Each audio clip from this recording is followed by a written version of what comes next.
22,235 छापल्याप्रमाणे. सभापती महोदया, आटपाडीमध्ये एका 13 वर्षाच्या मुलीवरती 3 मुलांनी वारंवार बलात्कार केला आणि त्या मुलीचे घरचे घेऊन आटपाडी पोलीस स्टेशनला तक्रार देण्यासाठी गेल्यानंतर वारंवार टाळाटाळ करण्यात आली. बऱ्याच वेळा ते पोलीस स्टेशनला गेले, परंतु तक्रार नोंद करून घेतली नाही. नंतर ती लोक माझ्याकडे आली. माझ्याकडे आल्यानंतर मी तिथल्या PI साहेबांना फोन केला की 13 वर्षाची मुलगी आहे, तिची आपण तक्रार नोंद करून घ्या. आणि मग ती तक्रार नोंद करून घेतली. जेव्हा त्या मुलीचं मेडिकल केलं तेव्हा ती 5 महिन्याची प्रेग्नंट होती आणि मग पोलीस प्रशासनाच्या मार्फत त्यांना सिव्हिल हॉस्पिटल सांगलीला ॲडमिट केलं आणि मग ते अबॉर्शन वगैरे तिथं सगळं करून घेतलं. आता ॲबॉर्शन झाल्यानंतर त्या मुलीला पालक आहेत, त्या पालकांच्या ताब्यात देणं आवश्यक होतं. पोलिसांनी मुद्दामून त्यांना बाल सुधारगृहात पाठवलं, 2 महिने तिथं ठेवलं. म्हणजे अशी परिस्थिती. आणि मग जेव्हा हे सगळं प्रकरण मी तिथल्या SP साहेबांच्या कानावरती घातलं, DG साहेबांना मी स्वतः भेटलो. उत्तरामध्ये तर असं दिलं की बाबांनो, पीडितेच्या नावे पोलीस प्रशासनाविरुद्ध तक्रार असलेल्या खोट्या मजकुराचा अर्ज पोलीस संचालक यांना दिला असल्याचे तपासात निष्पन्न झाले. सभापती महोदया, मी स्वतः गेलो DG साहेबांच्याकडं तो अर्ज घेऊन, त्या नातेवाईकांना घेऊन. आणि मग हे पोलीस जाऊन परत त्या मुलीला एकटीला घेऊन गेले. तिचं रेकॉर्डिंग केलं त्या DYSP मॅडमनी. आणि मग काय वर प्रशासनाला कळवलं मला माहीत नाही.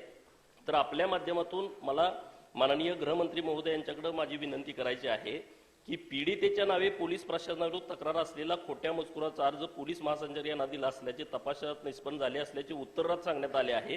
हे खोटे आहे. मी स्वतः जाऊन तो अर्ज दिला होता व तत्काळ त्या अर्जावरती सेरा मानून माननीय पोलीस महासंचालक साहेबांनी सांगली SPंना त्वरित कारवाई करण्याचे आदेश दिले होते. परंतु जेव्हा ही घटना घडली आणि पीडित सगळे गुन्हा दाखल करण्यासाठी वारंवार पोलीस स्टेशनला गेले, परंतु त्यांनी गुन्हा दाखल करून घेतला नाही. त्या पोलीस अधिकाऱ्यांच्या वरती सरकार काय कारवाई करणार आहे.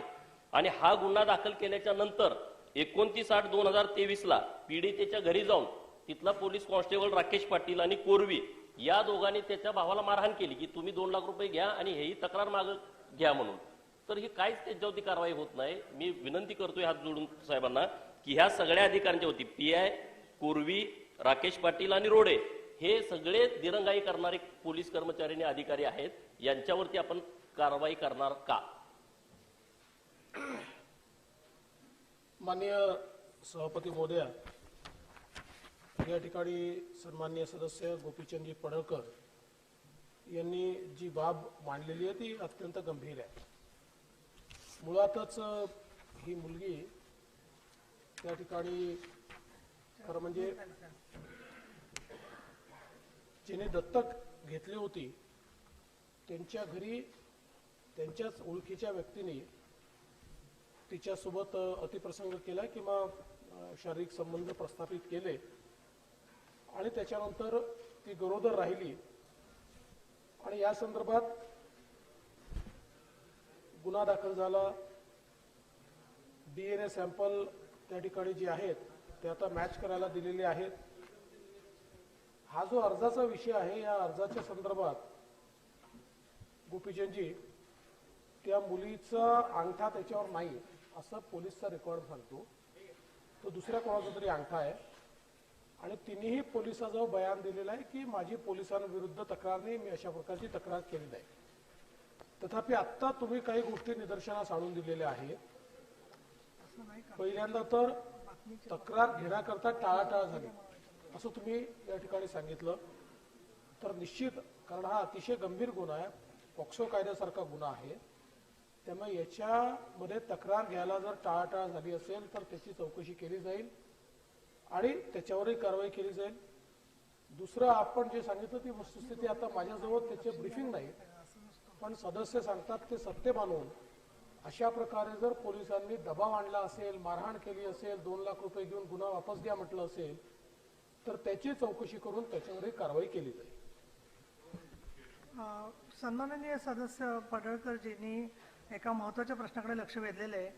सन्माननीय उपमुख्यमंत्री महोदय, या विषयांचा नेहमीच पोलीस प्रशासन गांभीर्याने पाठपुरावा करत असतो. पण अलीकडे माझ्याकडे पॉक्सोबद्दलच्या ज्या तक्रारी येत आहेत त्याच्यात कार्यकर्ते भेटायला जातात चांगल्या हेतूने. तिथे त्या मुलीचं काही वेगळी माहिती असते काही वेळेला पोलिसांनी चांगल्या हेतूने ती दिलेली नसते, पण 164चा ज्यावेळेला जबाब होतो त्या 164च्या जबाबामध्ये काय ते सत्य आलेलं असतं आणि न्यायालयाचे लोक काही कोणाला भेटणं अलाउड करत नाहीत. माझा मुद्दा एवढाच आहे याच्यामध्ये की अशा प्रसंगामध्ये विशेष सरकारी वकील लवकर जर का नेमल्या गेल्या तर त्यामध्ये काय काय आमदारांचं काम आमचं जे आहे ते काही स्वतःसाठी जबानी घेऊन पोलिसांकडे देणं नाहीये. त्याच्यासाठी एन्फोर्समेंट मशिनरी आहे. आणि दुर्दैवाने पडळकर साहेब, कोर्टात असं होतं की आपण तो जबाब बदलला आणि त्याच्यामध्ये विसंगती दिसली म्हणून केस फेल जाते. काही वेळेला मुलींनी असं सांगितलेलं आहे की यांनी सांगितलं म्हणून मी जबाब दिला, असं करून तो कार्यकर्ताच अडचणीत येतो. त्याच्यामुळे न्याय प्रक्रियेमध्ये आपण विशेष सरकारी वकिलाच्या मार्फत हस्तक्षेप करायला पाहिजे असं मला वाटतं. आणि म्हणून लवकरच्या स्टेजला विशेष सरकारी वकील दिले जातील का, एक माझी निर्देश म्हणा आपण. दुसरं महत्वाचं असं की ती प्रेग्नंट होती दिले जातील का, एक माझी निर्देश म्हणा आपण. दुसरं महत्वाचं असं की ती प्रेग्नंट होती. फार मोठ्या केसेस चाललेल्या आहेत. 3 महिने 4 महिने जातात, त्या मुली बाळंत होतात. शेवटी पोलिसांनी अशाला ताबडतोब या संदर्भातला वैद्यकीय निर्णय घेतला पाहिजे 1 महिन्याच्या आतमध्ये. अशा सूचना आपण द्याल का की जेणेकरून ही अनवॉन्टेड प्रेग्नन्सी त्या अल्पवयीन मुलींवर लादली जाणार नाही? दोन्ही सूचना ज्या आपण दिल्यात त्या अतिशय योग्य आहेत. मुळात या केसमध्ये 60 दिवसाच्या आत आपण आरोपपत्र दाखल केलेलं आहे. तथापि विशेष सरकारी वकील दिलाय की नाही मी चेक करेन, नसेल दिला तर तो द्यायला सांगेन. आणि अशा केसेसमध्ये एक स्टँडिंग इन्स्ट्रक्शन म्हणून विशेष सरकारी वकील दिले पाहिजेत अशा प्रकारे आपण सांगू. दुसरं आपण जे सांगितलं की मुली अशा प्रकारे प्रेग्नंट असल्या आणि अल्पवयीन मुली, तर ती प्रेग्नन्सी जी काही हे करायची आहे त्या संदर्भात पोलिसांनी तात्काळ निर्णय घेतला पाहिजे. तर निश्चितपणे त्याही संदर्भात निर्देश देण्यात येतील. धन्यवाद. आता